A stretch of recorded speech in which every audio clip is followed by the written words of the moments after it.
Hello, wealthy people of the Philippines. How's it going? Sorry for the brief hiatus, but don't worry, I'm back again for another video, and that's what matters. So today's video, we are going to talk about 10 mentalities that Filipinos need to change. So stay tuned. The sinner, would you be the preacher? Would you be my? What's the done, the done, done? I still got a lot of shit to learn, I'll admit it.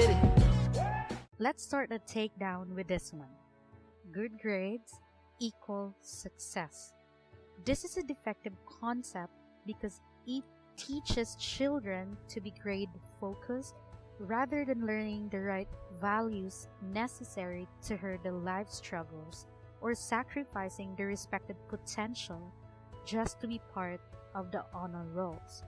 This is part of the list because a child's formative years is the most crucial part, and whatever they will learn while growing up will play a significant role in their adult lives. Your grades might reflect some parts of yourself, but it does not reflect your whole character. The real deal about life is out there, not within the four corners of the report cards. We've got a bunch of billionaires who barely even finished high school or college to prove that. Second, the ALKANSYA system. Now this is funny because we Filipinos has this habit of turning an empty container into a DIY piggy bank. And I've done that as a child because my parents taught me that I have to save some of my birthday or Christmas money to buy my own toys. That was an effective concept to introduce the concept of savings to a child. This is part of the list because, like I said earlier, we tend to bring those childhood habits to adulthood. It's healthy for a child because the worst thing that could happen to that saved up money is our parents borrowing it. But it's fatal when you're an adult dealing with bills that keep you awake at night.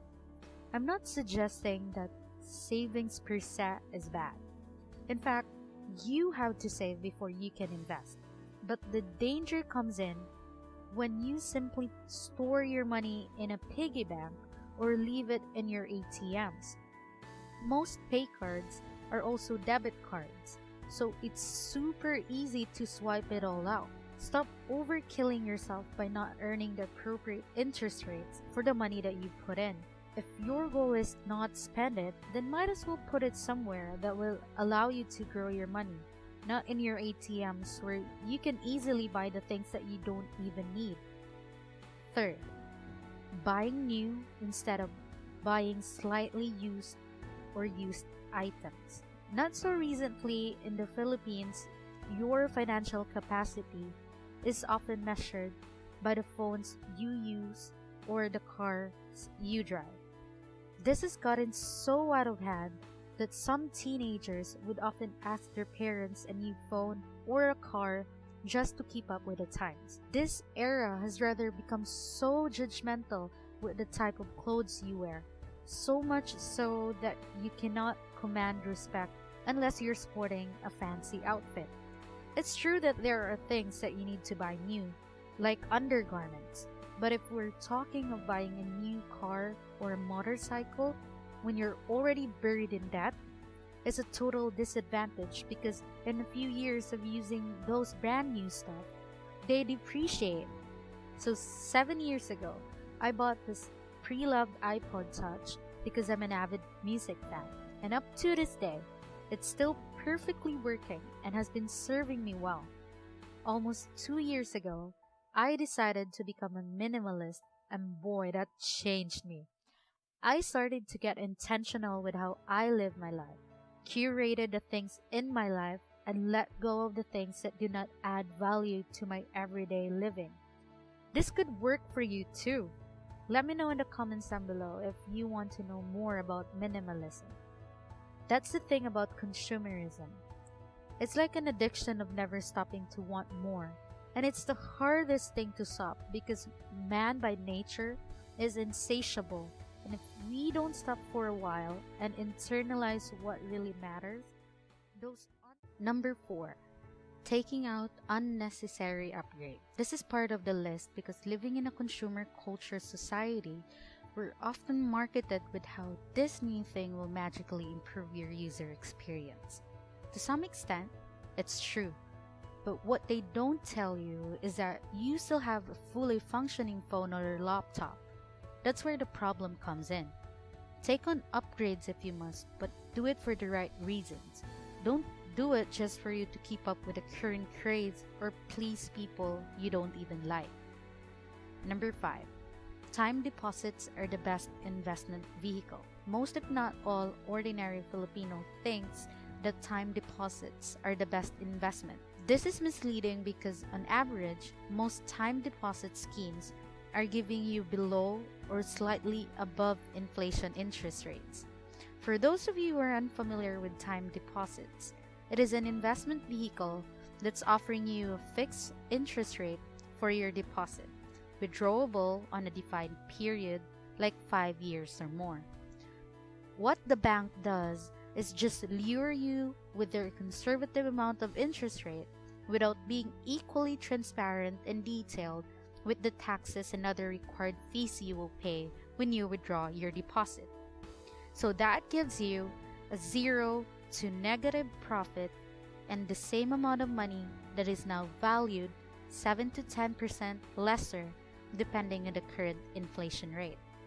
So where's the gold in that? Take courage to learn new investment vehicles like investing in the stock market or starting your own business in those industries that you're most familiar or passionate about.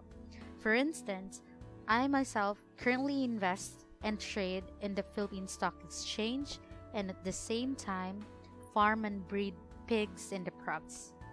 6 on our list is insurance phobia. This is not an actual word. I just made this up to make a point. This is a fear of insurance. Filipinos are generally always reluctant with taking out insurance because of its bad publicity. However, bad experience in taking out insurance are always caused by our lack of due diligence.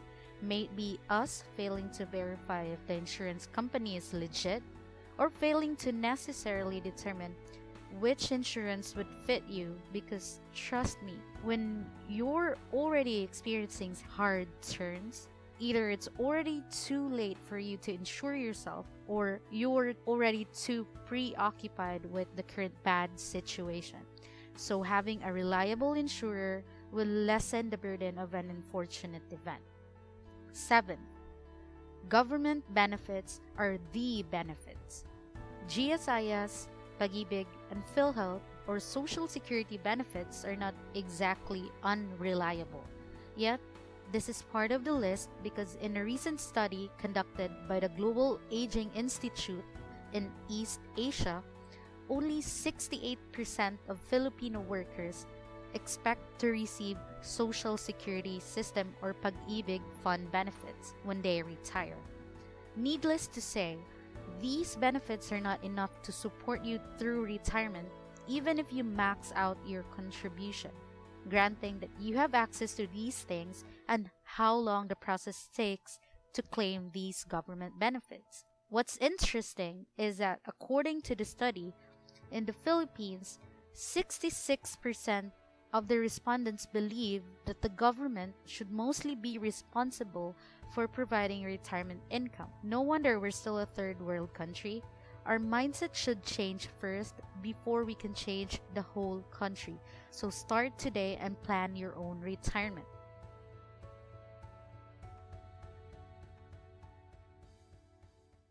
Another habit that needs changing is disregarding health care.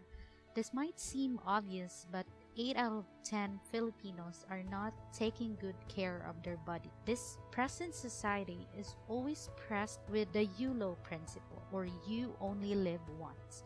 And while this principle is fun, this is often misguided by a constant disregard to live in the now without worrying for the future. You cannot always YOLO it out when you don't have food to eat or check a relative out from being hospitalized. Do yourself a favor and balance the scales. Don't YOLO because other people are telling you to. YOLO if you can afford to YOLO. Number 9. One income source is enough. some, if not all, Filipino families are still practicing this setup, where the husbands work while the wives maintain the upkeep of their homes. Not only is this disempowering, this is also a debilitating setup financially. In our setting, all prices are going up. If you or your family barely has enough for your necessities, where are you going to get the source of your investments? I'm sure there are family considerations too. But ideally, if both of you has the capacity to work, then by all means, start working or venturing into that business to generate multiple sources of income. I saved the best for last. Speaking of investments, let's now get to the best thing you can do if you want to keep yourself and your family poor, and that is subscribing to quick money scheme. Let me tell you why. These schemes don't offer you longevity. If you want to retire or start over comfortably, you have to have a stable income that is totally independent from your salary. Most of these schemes are illegal. So how are you going to achieve the stability if you're not even sure if you can take your capital if you're lucky? I know that most, if not all, would say, I'm only investing a minimal amount, so it's okay to lose it. That's stupid. Binugo na siya. Bobo and selfish. If you cannot grow your money, that makes it impossible for you to grow a bigger fund. More so, easy for you to feed your money to these crocodiles. Let's set things straight. You invest not because of your present self. You invest so that you can allow your future self to live comfortably. These people who start these schemes maintain a rubber attitude. We even know about this person who promotes a popular scam. So we did what we had to do. We confronted him about it. And you know what he said? That he's just starting this business and he's just after to get the profit of what he started and doesn't care of the people that's going to suffer along the way. Don't walk into an obvious trap. Even the richest hates losing money.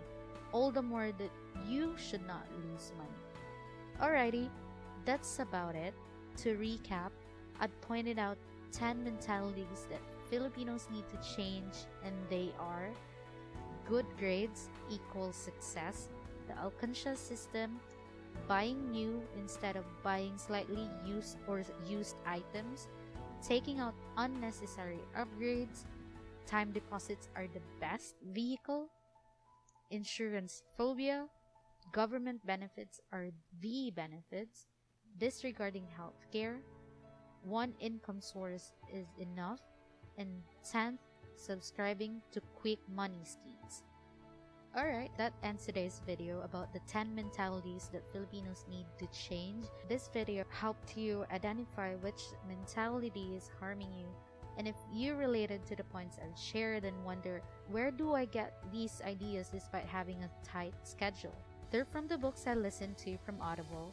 Audible has this infinite library of audiobooks about these topics. With an audiobook, I can listen to a book that I'm interested with while driving or washing the dishes. Audible has this 30 days of membership free, plus a book to get you started. Don't worry, I will leave the free trial link down in the description box. Okay guys, that is it for this video, and please help me spread financial literacy all over our precious country by liking and sharing this video. And don't forget to subscribe to not miss any of my videos. Thank you so much for watching, and remember, you can be wealthy too.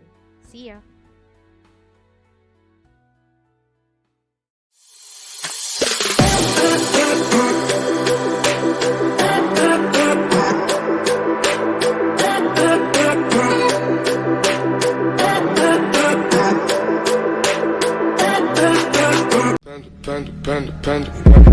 I got broads in Atlanta, just took the lean in the family. Credit cards and the scammers, getting no licks in the band. Legacies.